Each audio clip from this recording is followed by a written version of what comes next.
Stadium, where the Requiem Mass will be, where we'll also have the interdenominational memorial service conducted. And Kenyans are given another chance, a handy opportunity since yesterday to come and participate in celebrating Mwai Kibaki. And he will be laid on Saturday, as you may be aware. That is April the 30th, 2022, at his Othaya home, where also we expect several head of state who have been invited to come and attend the ceremony. As soon as we have that particular list and confirmation, we shall be relaying that to you as well.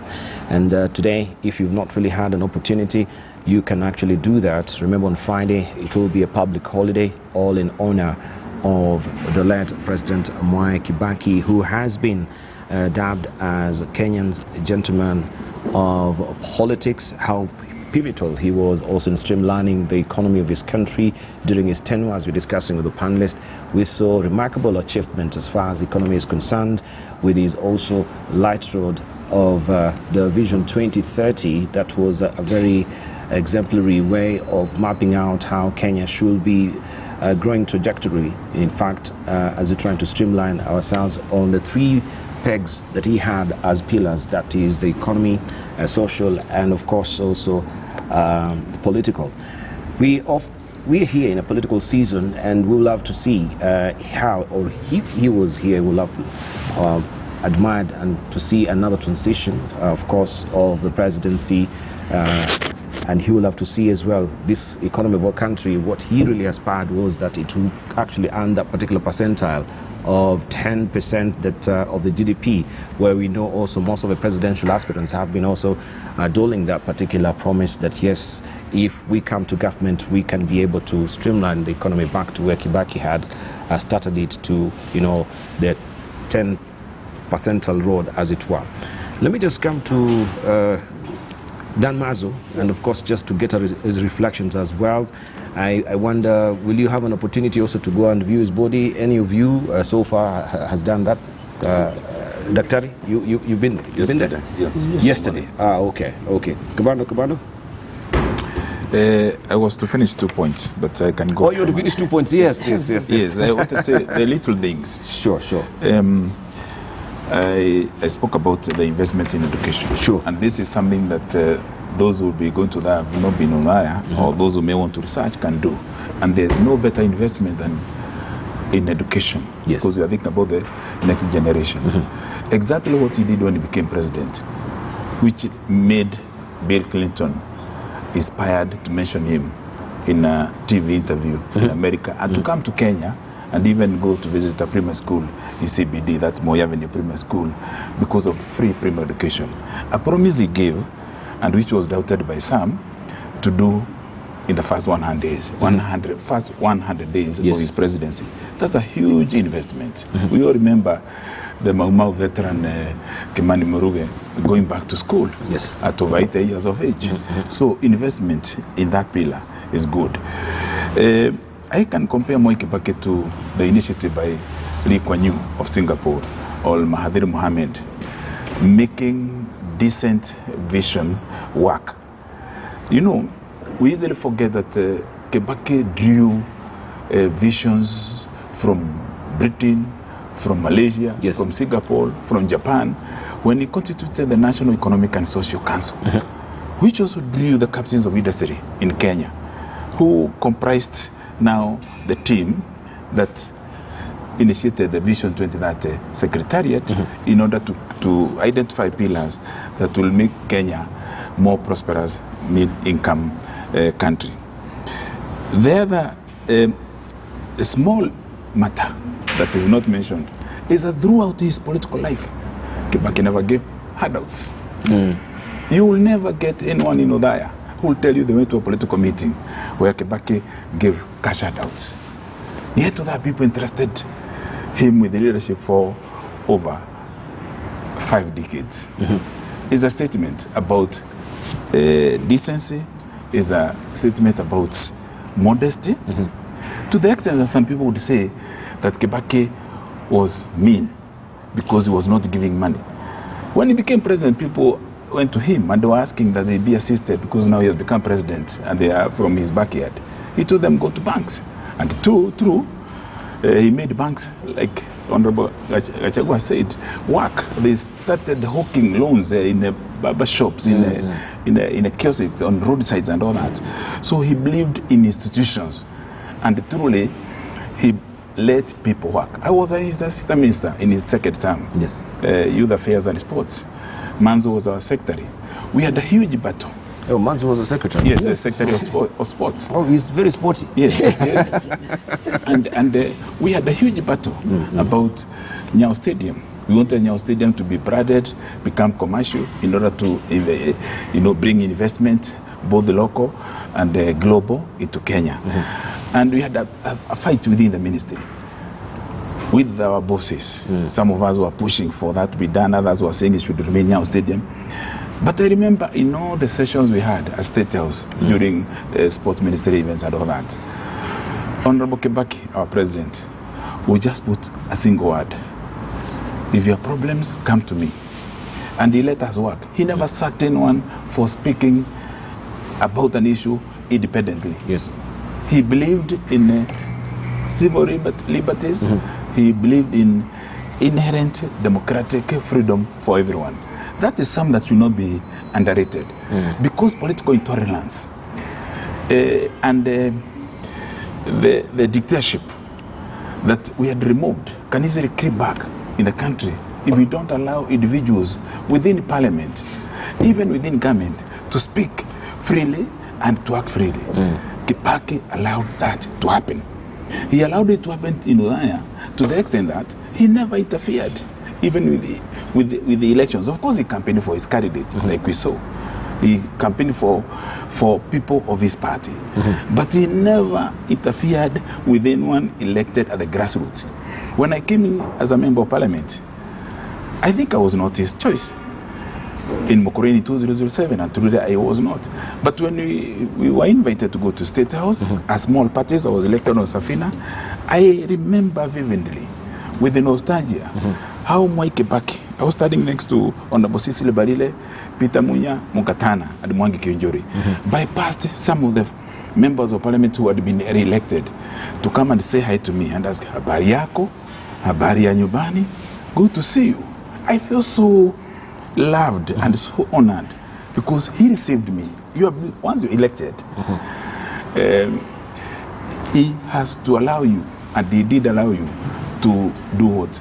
You know, if you're elected in a party that was in opposition, and Kibaki came to your constituency for a state function, he insisted you had to speak.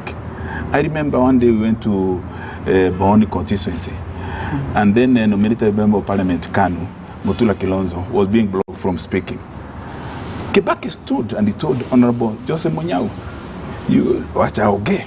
And he stood and he invited Honorable Mutula Kilonzo, who eventually got elected and became his minister. So that's a sort of democracy. That intolerance is very important. The final point I want to say is about the humility of Kibaki the man, Kibaki the family man. You know, people go to power, they hold small positions like the one I held, and you are everywhere lording over everyone. You know, you use your family to lord over everybody in the village and in town. When your family members enter a restaurant, or they even go to a public facility, or even, you know, a private facility, their presence must be announced. Today, if you meet Junde Wajiko Mwai, if you meet Jimmy Kibaki Mwai, or David Kagai Mwai, or Tony Gideji Mwai, the four children of Mwai Kibaki that I know, anywhere in Nairobi or in the countryside, you will not realize that they are the children of the greatest president we have ever had. They are very humble. They walk so freely in town. Yet others, even many years after their parents have left power, or even themselves, they are guarded 24-hour, even in a private functions. They have to have a table next for bodyguards and security. Mwai Kibaki the man would easily walk from his house in Muthaiga, walk through Muthaiga Country Club, all the way to Muthaiga Golf Club, just with one security man a distance from him, enjoying the breeze of the city, of the estate without the worry. Why? I want to conclude and say it is because Mwai Kibaki did not take anybody's anything. There is no report of Mwai Kibaki having violated anyone as a member of parliament in Othaya, as a minister of government, even in his longest tenure as minister for finance, nor as a vice president. And as a president, nobody remembers being harassed, being insulted, being humiliated, or being alienated by Mwai Kibaki. He made everyone at home. And even when he was being terrorized by the state then, as a vice president in 1988 elections, I remember that headline of the Weekly Review then. Weekly Review was the main political journal then. 1988 March. Yes. Kibaki factor. And then... I have it here. I'll show it. Okay. I'll show it to you. Yeah? Yes. So, he said, even if you want to rig, you should use some intelligence when it was being rigged out. This is not rigging. This is daylight robbery. He believed in democracy and in honoring the democratic choices of the people. Thank you. So Kibaki the man, not just a gentleman, but iconic to the character of the individual. According to the character of the individual. Yes. Right, let's just, because we want to also looking the Kibaki factor, which also will really be an entry to our discussion as well on the vice president, now the deputy president, as we're moving forward. And as mentioned earlier, that also today is a big day. We have Azimio, we have Kenya Kwanza that will be meeting the chair of IBC as well to discuss the critical issue of the running mate as well. But just maybe to finalize on that, as we remember Mwai Kibaki, because also he served under Moi, and he was a subdued vice president by then, you know, following orders, and we never had much of him. People will say, you know, with the new constitution, the deputy president has been empowered. He's a visible figure like no other, you know, president or the vice president we had before. Yes, you know, with the new constitution, the first deputy president under the new constitution was Honorable Ruto. But you remember there are two parties which came together, and it was a practice, not what is in the constitution, because the constitution talks of a principal assistant to the president. Yes. Meaning you are not equals. But what Honorable Uhuru Kenyatta did was to allow a 50-50 share of then Ruto's party, this party Jubilee, and later on they merged the two parties. So that 50-50 share made them share government 50-50, and of course the lines were drawn, and you remember the days of President Moi, when Honorable Mwai Kibaki was a vice president.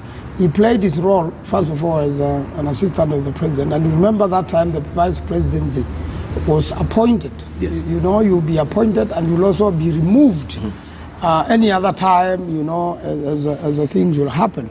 But I remember in 1988, it was very hard for Honorable Mwai Kibaki when he was fought, and eventually he left and was eventually after leaving, he started his party, DP, and built it over many years. But it is true, I want to agree that it's a matter of character. He chose not to undermine his boss.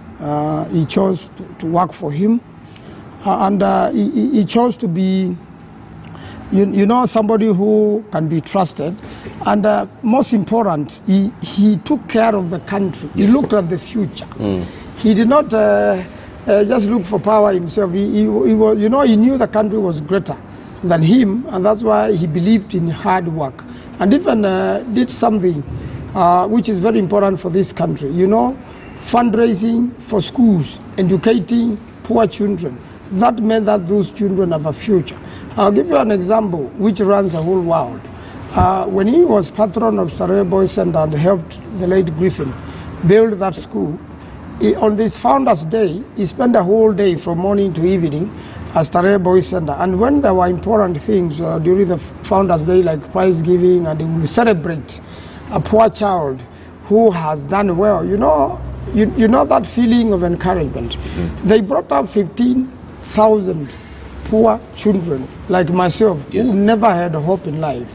I'll tell you today, this 15,000, which includes the Honorable Tuju and the Honorable Peter Kenneth. In fact, it is remembered very well the first time Honorable Peter Kenneth went to Starehe, he had jiggers, but it was cleaned up, and very soon, by the time he was from 6, he was the goalkeeper. Who was that again? Who was that again? Stories will be told. But it was cleaned up, And today you know who Peter Kenneth is in this country. Yes. In fact, he's one person being proposed to be a running mate of Raila Odinga. So I'm just telling you now, these people, whenever I go the world, you know they have a system. We still fundraise for Starehe Boys Center, and that was done by, when Griffin left, President Kibaki organized us to make sure this school is guaranteed for life. You know, by making sure that there are funds which are kept and are invested. Yes. It was a very good investment, so that it can secure a position in that school for a child, for a life. So you see, he was thinking eternity. He was not thinking short term and that sort of thing. You know, when you go to Australia, there is a chapter of Old Boys of Starehe. When you go to UK, you find a chapter. When I go to America, you will meet as old boys, you know, we call Rwanda, any country. And these people who were educated and went to work abroad by Kibaki, the people, you know, they send money home, and they are building economies at home. And wherever they are employed there, they are employed in multinational companies. But if they were never taken to school, if they were never, encouraged, inspired, and this is what I think leaders should do. He inspired, just like President Obama, inspiring young people, giving them hope. That's what builds a country for the future. And I think that is the biggest lesson. However, I've seen in the Star, Wanyiri Kioro say why he wouldn't be attending the funeral. You know, you remember after the air crash, it wasn't an helicopter, the Star is calling it a helicopter, it was an air crash. And Wanyiri Kioro's wife got injured there, and we remember for a long time this great lawyer, a friend of ours and a former member of parliament, and the wife was very instrumental into President Kibaki coming into power. But as things will be, he doesn't feel like, while for many years he was in hospital, President Kibaki, in his capacity as president, helped him personally. I want to say that as much as he will also help personally, he first helped, you know, at the bigger picture. It's most unfortunate if that coincidence didn't happen. And I think the Honorable Wanyiri Kioro should forgive on this particular one if he never personally got that assistance. And I believe the late president could have called for an Arambe or called friends to assist in one way or another. But he believed in institutions. I believe there were insurance covers, but this sickness went beyond insurance covers, and it's a challenge many families are going on today.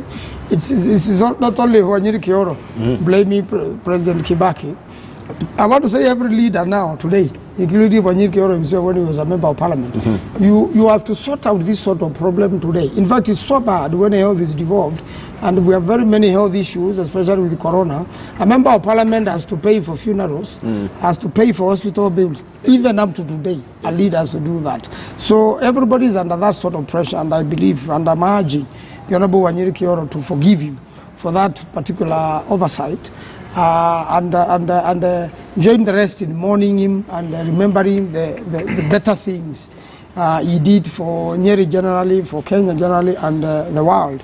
Because as I've told you, these 15,000 children brought up, part of his family. You know, each one of those children have been fundraised for, has been encouraged, and has been sent to the world to be a great child. And he's assisting many other people, and he's all these great corporations. I am urging the Honorable Wanyiri Kioro to forgive this particular oversight. All right. Let me just also get to Otiende Molo, also a reporter is on the ground as well, before we get to him. Let's hear from him, especially now that we had Kabando talking about the Kibaki factor, and today also is a big day for the running mates as well. We can gravitate the discussion towards that as well, just to act as a segue before we cross over to Jeff Kirui. Azimio Kenya Kwanza, you're meeting Chebukati. There's a crisis meeting.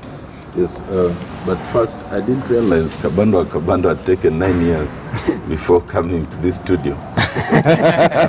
I'm glad he has come. Yes, and there are two developments which are important. One, he has adopted the Mandarin collar, like me. Which I'm soon going to adapt. But more importantly, the color is orange. I think he's gravitating in the right direction. And I urge him to continue in that trajectory. It is a good thing. Secondly, I want to confirm that, yes, I already paid my respects in Parliament yesterday. And I was impressed by the number of Kenyans who are lined up on both sides of Parliament Road, and also the security forces, because although we are grieving and mourning the late Kibaki, we still must maintain the security required in an institution like Parliament. And in my assessment, so far they're doing a good job in terms of the distance where people have to be searched, you know, the procession, and the way it comes. And in barely a day or two, he realized that they had converted Parliament into something of half of a museum on the outside, where they have this gallery of pictures, and it's quite impressive. Okay. Yeah, I think it's a good thing. The humility factor that Dan Manzo speaks about is one not to be overlooked. You know, Kibaki was vice president for a long time. And despite all his accolades in terms of his learning and all that, he never once raised any issue to contradict the president then. And even when he ceased being vice president and went his way, basically in the opposition, he still maintained some level of decorum and respect for the presidency. Indeed, even the comments that Kabando was talking about in terms of 1988, that was much more restrained than you'd imagine for a person who had been so wrong in those circumstances. And I think that is something, you know, to be remembered. Now, it is not to politicize the death of our late third president right now, but as we talk about his successes, let us talk about them in their context, because there are other contexts that will change. For example, it must be remembered that part of what really helped you know, Kibaki seal his legacy was the government of national unity, when they came together with the Right Honorable Prime Minister. And in relative terms, that was easily the time that Kenya was much more united. Kenya's economy was much more stable, and a lot of things were able to be done, including the design of some of these things that we are now seeing in terms of road infrastructure and you know, and infrastructure generally. And I think that is something to be remembered. When antagonizing parties find common ground, it is something to be encouraged. It is not something to be discouraged. Coming to the issue of the meeting. Yes, I am aware there's to be a meeting at about 10 with the IEBC. In my view, the matter is not as grave as it's being made to sound. It is simply a matter of interpretation, which I am sure that once the team of lawyers and IEBC meet, we'll be able to sort out. The question is a question of interpretation. When the law says that there's a certain deadline for identifying candidates, the question then is a running mate a candidate when actually you will not vote for the running mate, you vote for the main presidential candidate? The interpretation the IEBC has put so far is that insofar as the running mate will appear, even if they are not to be voted for, they must be construed to be a candidate. The contrary interpretation is that the candidate is the presidential candidate, and that therefore, once you have identified the presidential candidate, the running mate issue can actually wait until the nomination day. You know, there will actually be now a day designated for nominating the presidential candidate. So in terms of the law, is that question of interpretation. But then there's also one of administrative convenience. The IBC would like the running mates and the candidates to be identified early so that they can start preparing the processes in terms of ballot papers and all that. But if it's a question of administrative convenience, then a middle ground must be found. A middle ground that allows presidential candidates a little more time, you know, to identify and present their running mate, but also equally allows IBC some time. You must remember that once you present the name of a running mate, you cannot change that name. And therefore, it is quite important that if it's a matter of administrative convenience, then both parties must meet halfway. But I have no doubt that by the end of today, that issue will have been covered. Right. Gashago will come to you. Just allow me, today is an extraordinary day, as it were. You will just have to be crisscrossing and see what is happening also on the ground as well. I'm joined by Jeff Kirui right now, who is within the Parliament's presence, just to also talk to some of the citizens they've come to pay their last respect today. Let's just cross over to him. Good morning, Jeff. Very good morning, Dibal. Indeed, today is actually going to be another yet busy day, of course, in this entire process of giving the last respect to the third president of the Republic of Kenya, that is Emilio Mwai Kibaki. Currently, we are at Parliament, but now we are moved slightly to try and talk to wananchi who have actually gathered here, waiting for that opportunity to pay their last respects. We are at the City Hall roundabout, City Hall Parliament Road roundabout, and currently there are members of the public actually who are queuing, waiting for that opportunity. Remember, there was a slight adjustment in the program regarding that transportation of the body of the remains of the late president from the Lee Funeral Home. It was expected in Parliament at 15:15, but it arrived at 7:15. So we are actually waiting. We are actually going to speak to some of the members of public who are here. They were here as early as 6, waiting for that opportunity to pay their last respects. And I can see one gentleman here amejikuachulia gazeti lake la The Standard. And naomba kuzungumza na wewe. Unafahamika kama nani? Albert Barasa. Yes. Wewe ni nini imekutia motisha sana kufika hapa mapema? Wewe ni wa kwanza kwenye kupiga foleni kupata nafasi kwenda kupea pole zako za mwisho kwa rais wa tatu wa Jamhuri ya Kenya Emilio Mwai Kibaki. Ni nini hasa kimekuchochea kufika hapa leo mapema? Administration ya marehemu Kibaki ilikuwa mzuri sana, because maisha ya binadamu, alibadilisha maisha ya binadamu. Alichukua uongozi wakati KANU ilikuwa imaribu inji, watu hawakuwa na pesa, njaa ilikuwa kila kitu. Sasa Kibaki akachange maisha, ikachange mara moja. Kila mtu akawa na furaha kubwa sana. Kwa hivyo nataka nimuone mwenyewe, nimpigie kwa hili, nimwambie kasa aliwacha Kenya ikuwa on the right track. Kenya, hakuna siku Kenya itapata rais kama marehemu Kibaki, hakuna kwa miaka yote. Actually he was our best president ever. When you compare the leadership of the late President Mwai Kibaki in terms of economy, many people have actually lauded him for reviving the economy of Kenya. When you draw a parallel between the President Kenyatta's regime, President Moi's regime, and now the President Kibaki's regime, where do you rate him in terms of matters economy?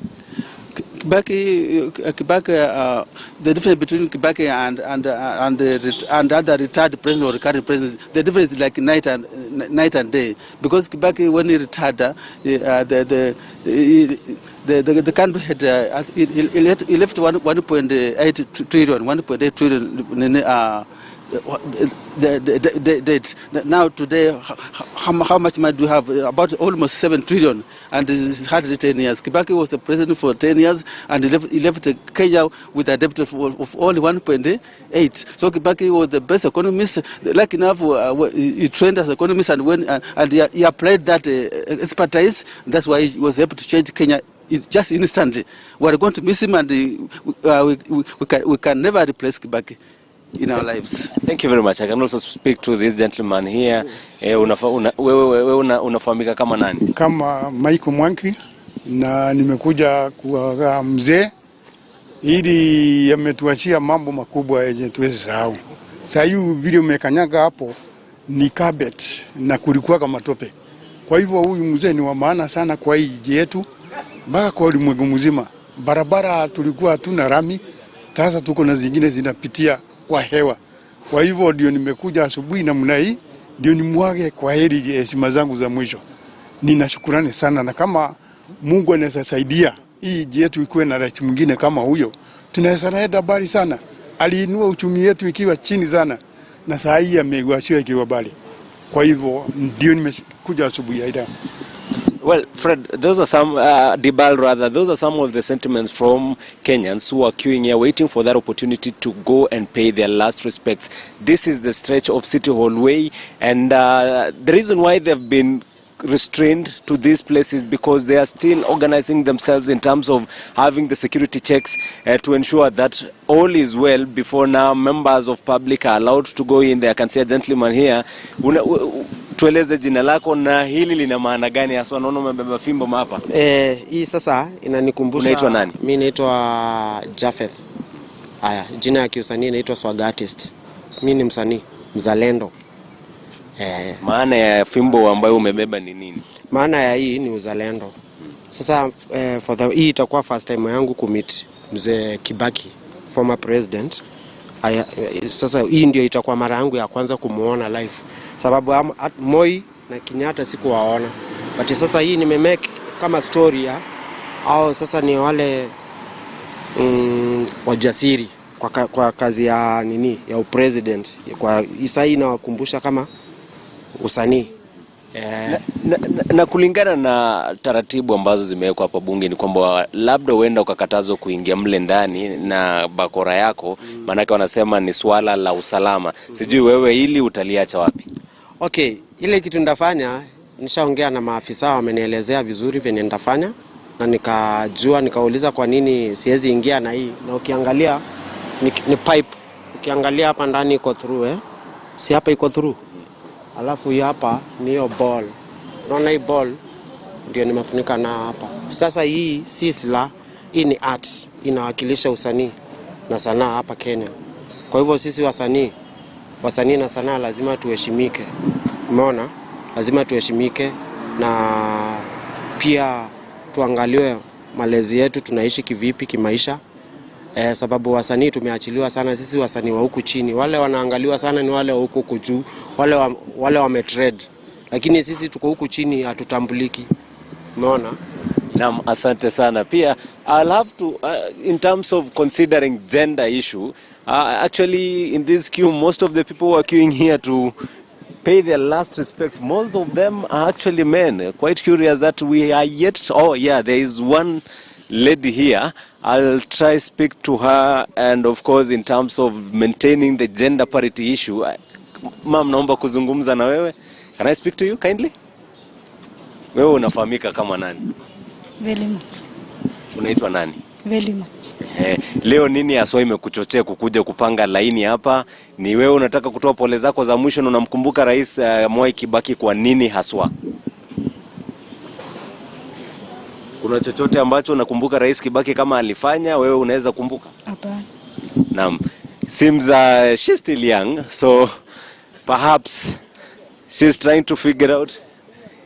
And let me try see. Well, it appears like the entire queue actually is majorly made of gentlemen who are waiting for that opportunity. Right now, the queue is actually almost approaching the judiciary roundabout. That is the City Hallway judiciary roundabout. And of course, most of the members, actually, this process, the viewing of the body will start at 9 and it will end at 5 p.m. That is according to the steering committee, the funeral steering committee. And of course, this is a state function. The military has taken over this particular event, and all that pertains this tradition will be taken over by the military. I'll try to speak to one person, actually. I can see there is a beautiful lady here. I can try to speak. Okay. There are also, it seems people are a bit cautious about speaking. Unaweza kunomba kuzungumza tu na wewe. Unaweza mkumbuka Kibaki kwa lipi haswa, na utufahamishe unafahamika kama nani? Nafahamika kama Wangoi. Kibaki tutamkumbuka kwa yale mazuri aliyotenda. Uongozi yake ilikuwa poa.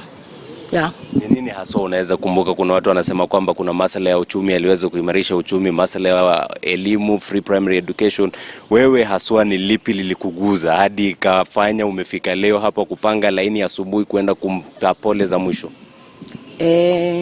Elimu sana sana ndio alinyorosha kabisa. Yeah.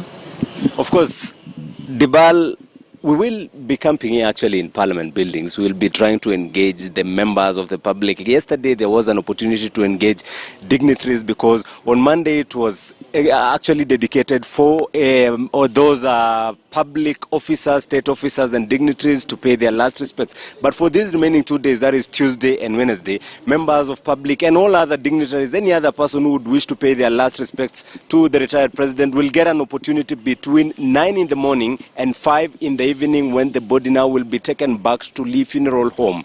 Back to you, Dibal.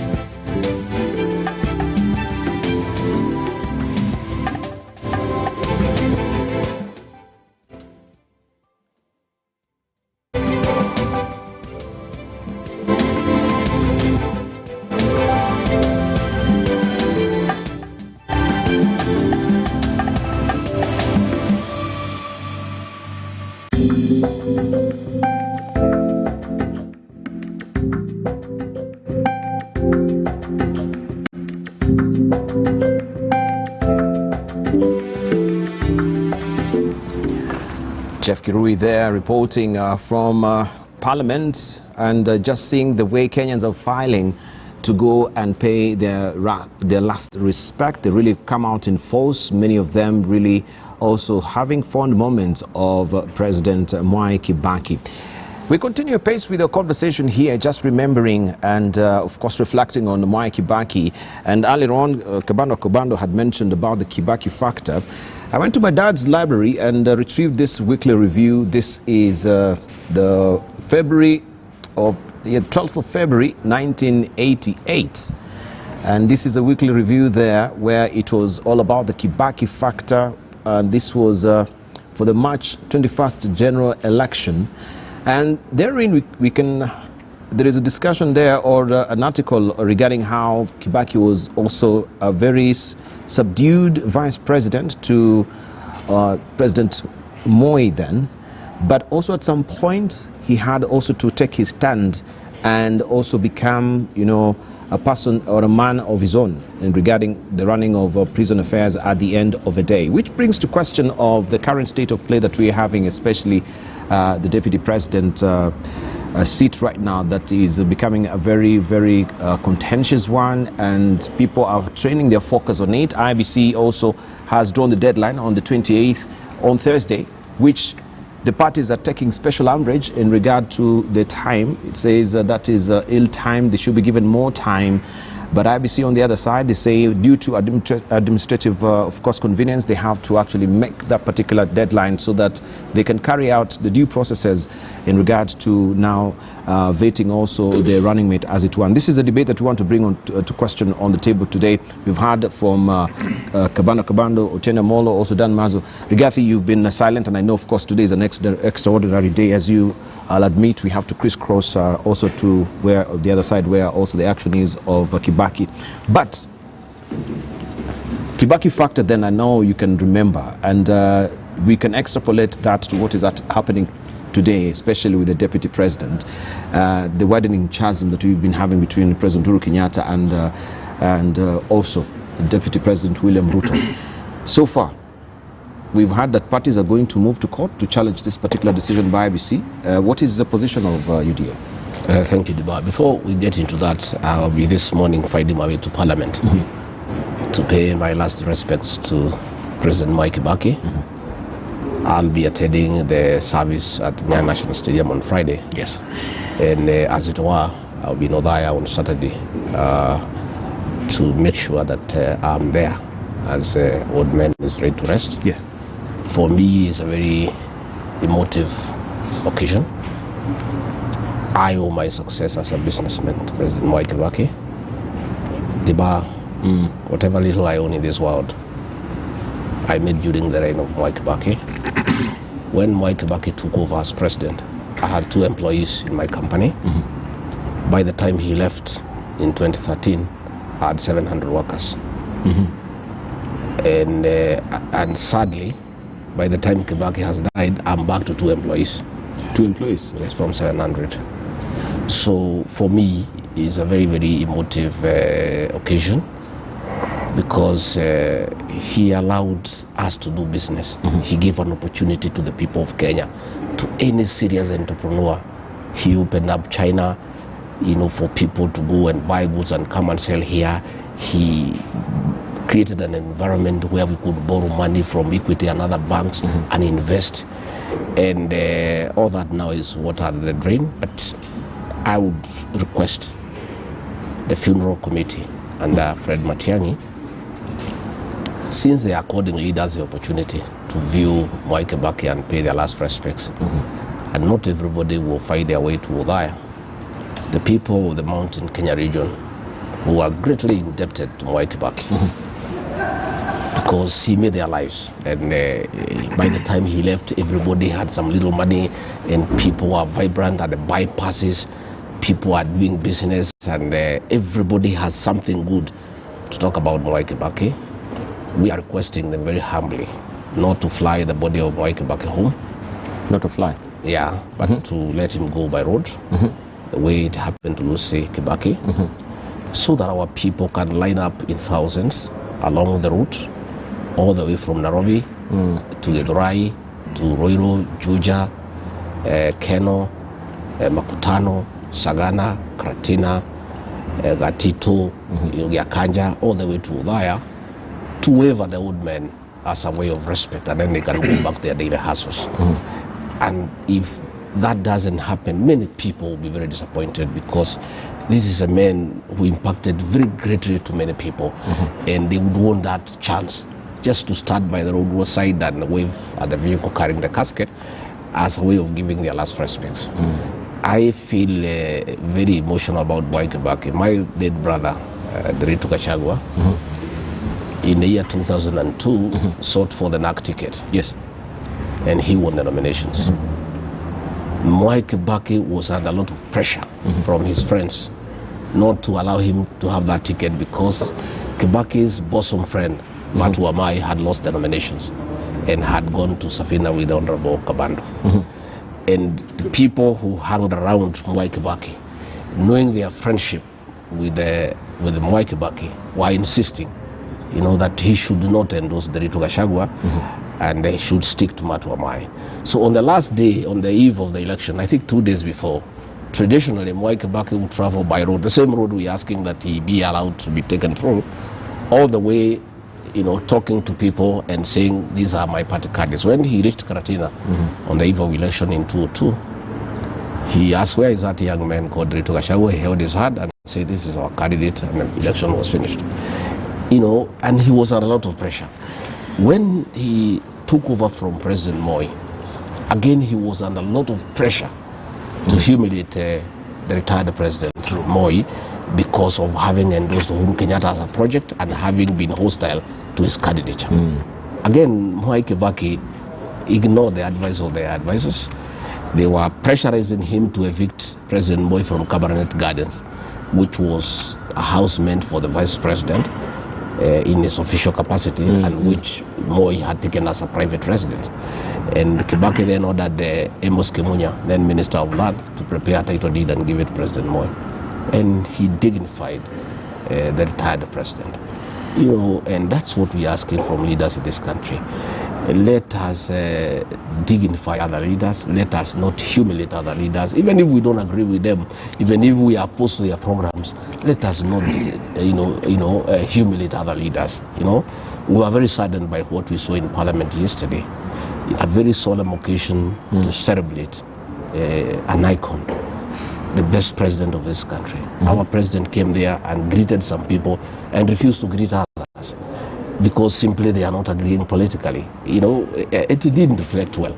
And it's not setting others being who? He ignored the deputy president, speakers of the Senate, Ken Rusaka, Justin Muturi. Is that so? Because I've seen some, he greeted good pictures here from the dailies. He greeted them by way of going to them. But when he went to Kalonzo Musyoka, he greeted them. When he went to the family of President Mwai Kibaki, you know, we want as a country to set the right signal before these elections. We don't want to sow seeds of division. We want to tell the people of this country, even after the elections, this country is one. And you know, our president remains the symbol of national unity. Yes. It is his responsibility, as per the Constitution, to keep the people of this country together. And we need to be very careful about the signals we set to the people of this country in terms of unity, in terms of keeping the country together, despite there being a conflict, despite there being a contest, that this country remains one. And that is what Mwai Kibaki did, and we owe it to him as a statesman for having kept this country together. Coming to the issue of the running mate, the issue looks very emotive. It looks very polarizing in many aspects. But we in Kenya Kwanza, we are saying if the deadline is not extended, there is no big deal. We are ready, in the sense that our presidential candidate is not hostage of other forces.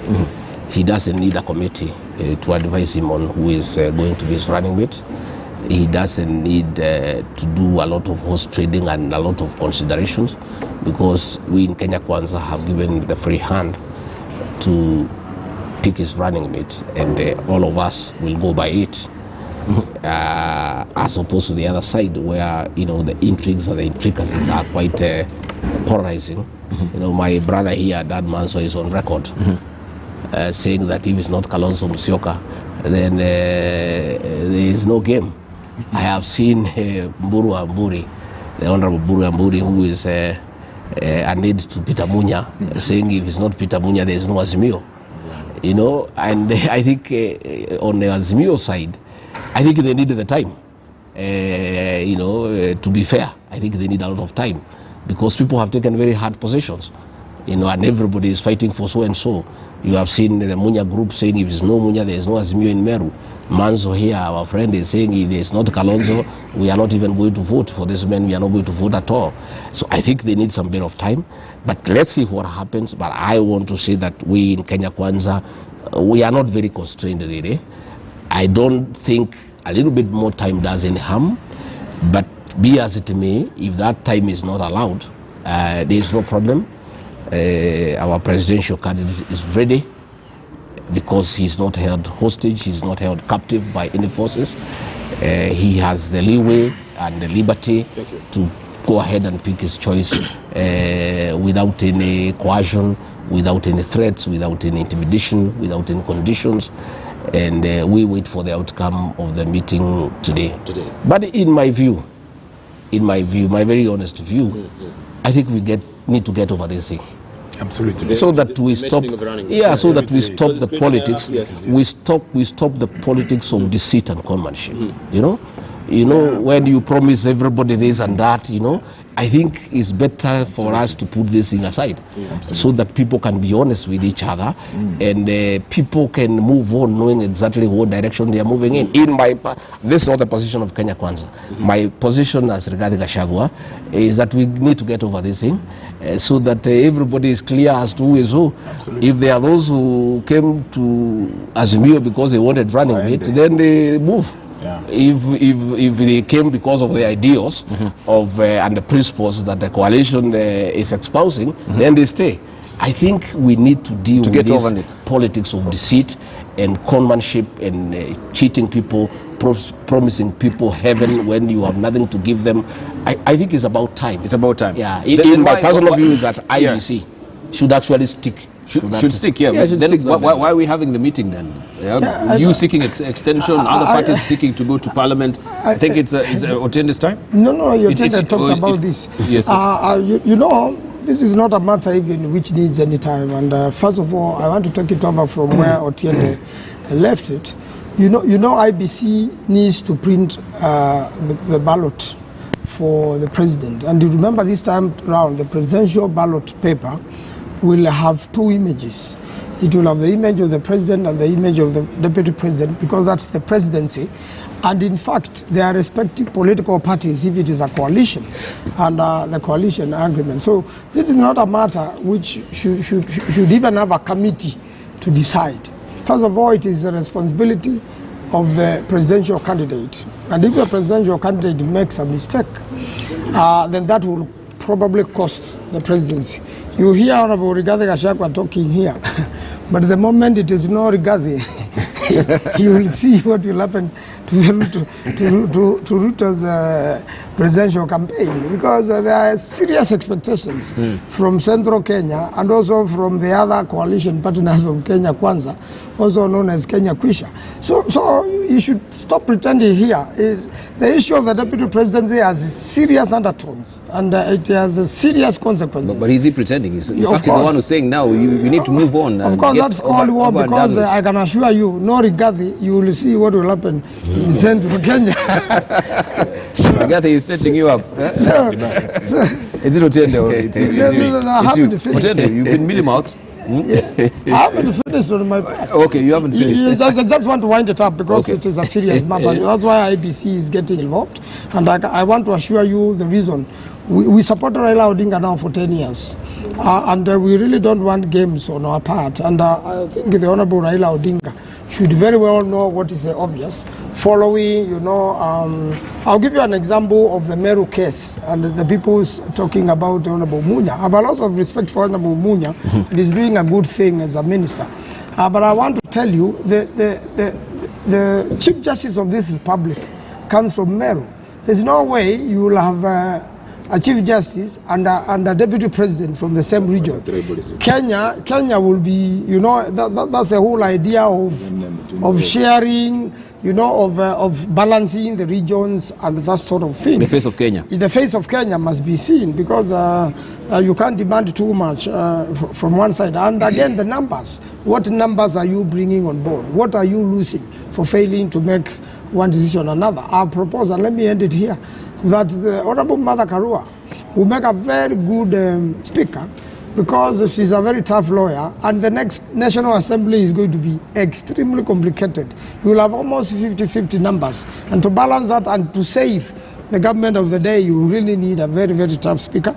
So the officious lineup is the Honorable Raila Odinga, the Deputy Kalonzo Musyoka, and the Speaker, Mother Karua. It even takes care of the 1/3 gender rule in terms of command from top to the bottom. And at the moment, that is the expectation of the people. It doesn't need a committee, it doesn't need a IBC, it doesn't need a debate. The Honorable Raila Odinga must name his deputy when he is abroad. He's coming back today. Yes, you should have named by now. Instead of waiting for Honorable Junetti to wander around and look for committees and things like that. The answer is obvious. And if it is not obvious, the consequences are clear. Okay. The writing is on the wall. If you allow me only 2 minutes, sure, to again go to Kibaki, even as you are talking about running mates. Yes. Moi Kibaki is a son of Mau Mau. He comes from the cradle of the democratic freedom struggle for independence. Yes. When Nelson Mandela was released, he came to Kenya in 1990. I think in July 1990. Yes. Matiba, Rubia, and Raila had just been detained. It was in the face of Sabasamba, the struggle for multipartyism. And the regret of Nelson Mandela was that he did not have opportunity to meet the windows of Jomo Kenyatta, General China, Dedan Kimathi.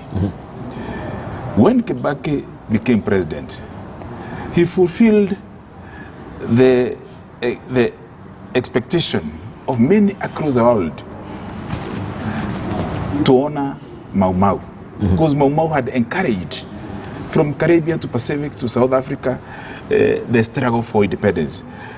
It is Kibaki who lifted the colonial ban on Mau Mau. The first administration of Kenya, the second administration retained the British banning of Mau Mau. Kibaki lifted the ban on Mau Mau. He facilitated the case that was led by Paul Moite to the British courts that led to some compensations of Mau legend, veterans, and that was very, very important. Secondly, Kibaki put the monument for Tom Mboya, the brightest politician that Kenya has ever produced. Remember, although Kibaki is an A student all the way from Karima to Mangu, to Makerere, to London School of Economics, he was an assistant minister to Tom Mboya. It tells you who Tom Mboya was. Yes. The monument of Tom Mboya, the monument of Dedan Kimathi were installed. And that was symbolization to honor the people who had founded the state of Kenya. Kibaki, I was present when he was giving the charter to Dedan Kimathi University. Then I was in parliament. I think it was 2012. And Kibaki gave Mukami Kimathi, the window of Field Marshal Dedan Kimathi, the presidential podium and the presidential microphone. And Mukami Kimathi spoke to the fraternity of Dedan Kimathi as the guest at Kimathi University. And that very day, Moi Kibaki gave instructions to Francis Kimemia, the then head of the civil service, to ensure that Mukami Kimathi was put on state payroll, was given a car, was given an insurance cover. Kibaki did very many things, including doing a road in honor of Bill de Kagia, who again was banished by the first and second administrations of Kenya. So he did that. In 1975, Kibaki is the only minister of the Jomo Kenyatta cabinet to attend the burial of our hero from here again, Shinga location, J.M. Kariuki, then MP for Nyandarua North, who was killed in 1975 after being prevented from campaigning 1974 elections, and J.M. won in a landslide. Kibaki risked and attended that funeral in Gilgil.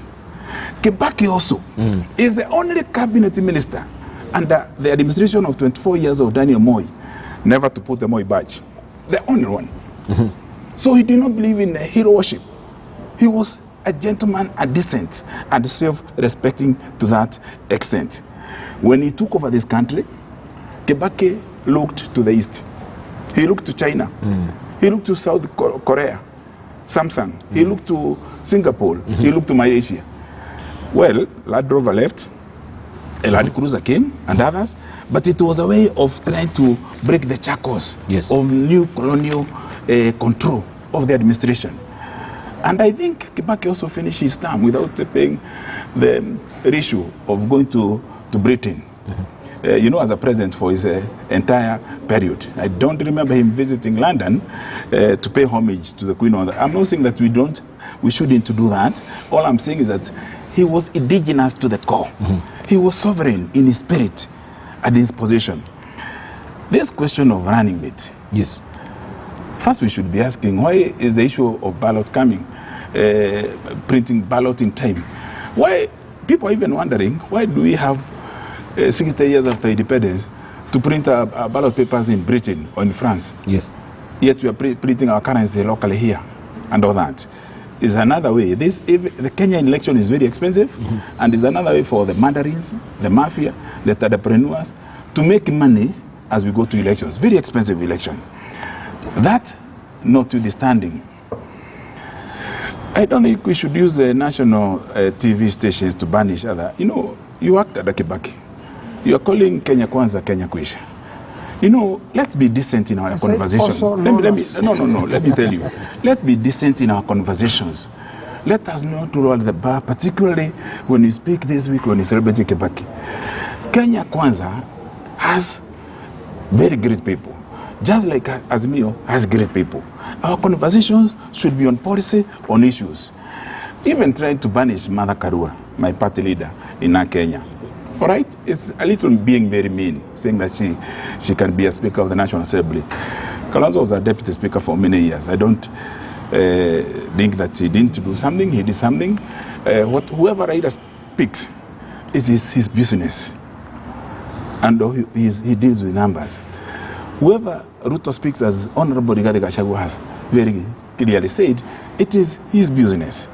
But I am in agreement with both Honorable Rigathi and Manzo that this business should be done and finished. And as Honorable Rigathi has said, this delay is only to extend conmanship and political deception. All right? Let them bite the bullet. Let them not, even these meetings are being held with IBC and all that. Let's follow IBC administrative conveniences. It may not be obliged by law or the constitution, but let's do what is basically important to do and go on with it. Finally, having said that, the last one on Kibaki. I see people are calling Kibaki Emilio Stanley Moi Kibaki. Okay, it's okay to remind us that he had English names. But Moi Kibaki, alive, was always Moi Kibaki himself. Just like James Gogo Adiongo is Gogo Adiongo now. There was a reason why they insist on that. Just like there is a Kabando, who was previously Godfrey Karaoke Mwangi. When people leave, is there a rhyme or reason behind the change of name? There's something about that. Yes. It was about nationalism. We were given our English names through baptism, being warned that if we do not have English names, we'll be missing some schools of choice if we passed primary school. And again, we were told that to be baptized as a Christian, you have to get a British name or an English name. I think the anthropology of names, the pedigree of identity is so important in Kenya. I remember Elaine Mudhoni Wanyeki writing in the East African about this particular topic. When I was in the hospitality sector, we had a campaign. Yes. You go to every hotel, you find all the waiters have English names, and we say, oh, the tourists will not know how to spell, but they know how to pronounce Nigerian names, Chinese names, Korean names, Mexican names. But when you come to Africa, we think that for you to be identified by a Mzungu, you must have an English name. Even when your hotel is domiciled somewhere in Mukurweni or in Karatina, you still see the waiter is made Steve. Let's be proud of Onyango, of Manzo, of Kabando. Let's be proud of who we are, and the Moi Kibaki provided that exemplification of celebrating indigenous capital, indigenous people, indigenous identity, and Kenya became greater, more honorable. In fact, under Kibaki, we forgot who was the country director of IMF or even the World Bank, and we remembered the people who were leading the civil service, Mudhaura. Kibaki surrounded himself with mature men and women who drove the civil service to performance contracting. That is what resuscitated the economy. Moi Kibaki may be physically exiting, but the image and the exemplification of honor of office and integrity of leadership, a decency of character, supersedes the season of his physical lifetime. Don't exhaust all of it. We'll come back to let me come to Otiende Omolo. Yes. You must not allow Kabando to compensate for 9 years of absence, because then you must hold him singly without us, because he's taking 9 years. We will, for every opportunity he wants to compensate for 3 years. Now, let me come back to this issue. And I just saw this part on the page 2 of the Star, where it says Kalonzo's slums break on push to have him named Raila's deputy. And he was directly speaking to my friend Manzo here, and Senate, Page 2 of the Star. Yes. I understand. And I thought that now they had finally come to heed Kalonzo Musyoka's advice. I've just learned that they are not heeding. In fact, Manzo here is going well overboard, and now he's become Hammurabi. he's dishing out positions in the bus show. And be careful. When Manzo speaks, he's not just campaigning for Kalonzo Musyoka. He's campaigning for himself, because he's also running for office. And in just that alone, it adds him some corporate votes. So don't take him too seriously on what he says on this matter. So he's killing about the... Courtship must be by persuasion, not by blackmail. And the kind of blackmail that Manzo and his ilk are bringing to the table is not healthy. Many of us have been quiet on these matters, but it is not that we cannot speak. It is that we prefer that discussions be held, people agree, and then people move forward. And I agree with Honorable Rigathi. If you join a team, you should believe in that team. You should not join it because you demand something specific, failing which you now think that team you need to be bastardized. That is not how to do these things. You join, it is agreed, and once it's agreed, then you move on. And it's not about confusion. Having consultations and inclusivity is a very good thing, because that's the basis of moving forward together. You know, the contrary is tyranny and dictatorship.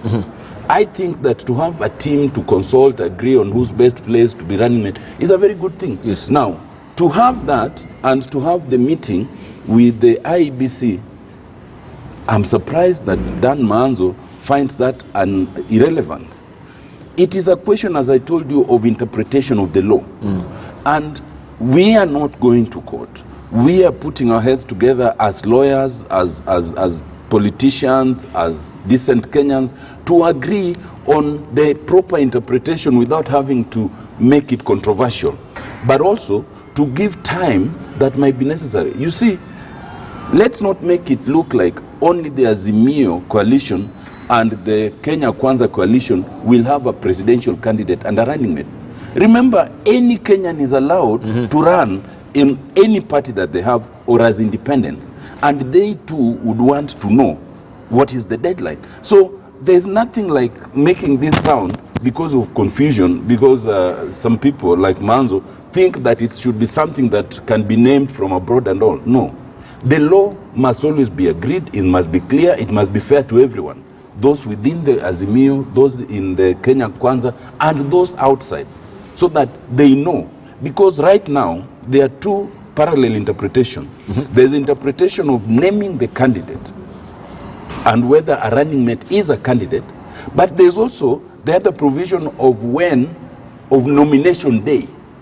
And previously, it had been interpreted that you basically have up to nomination day to now name your running mate. But the current interpretation of IBC is that the running mate must be named when you present the presidential candidate. That has not always been the case. So to agree on it is not idle. It is important for all candidates. It's important for posterity. Now, well, when you come then to this other issue, I think the issue of decency and the issue of names, I think, to the best of my knowledge, Kabando, even when he was president, even when he was alive, Kibaki was always referred to as Emilio Mwai Kibaki. I even think that he liked that name, perhaps because of his Catholic background. Now that's different from you, you know, that like Raila Amolo Odinga does not have a Christian name, you know, so that's different. I am known as Otiende Molo, but I'm a good Catholic. I have a Christian name, and I don't mind my Christian name Paul being used from time to time. Yes, I am Paul. Yes, I was named after St. Paul of Tarsus. You see, we know these things. But now, lastly, you know, I agree with you that we must have some decency. But sometimes you sympathize with the president. Look, you have the deputy president who every other day reminds people that he's outside government. He is not part of that government. He cannot take any blame for that government. Him is outside there. Then when it comes to a state function, then he wants to be accorded the status of the second highest office. You know, now he wants to be the deputy president. If you are the president, it presents you with a difficulty. Is this, and when it's convenient, they say, oh, the de facto deputy president is Raila Amolo Odinga. When it comes to certain occasions, they say, why are you mistreating the real deputy president? It must be confusing, not just to the president, but even to all Kenyans. Do we treat William Samoei Ruto as the deputy president or as the person outside, outside government? That decency in politics also requires that if you're occupying the second highest office, accord it the respect that comes with it. Do not throw barbs at that office, because when you throw barbs at the president, you are throwing it at the presidency, which includes the deputy. So one other lesson to be learned from Mwai Kibaki's legacy is that if you are in it, then be in it.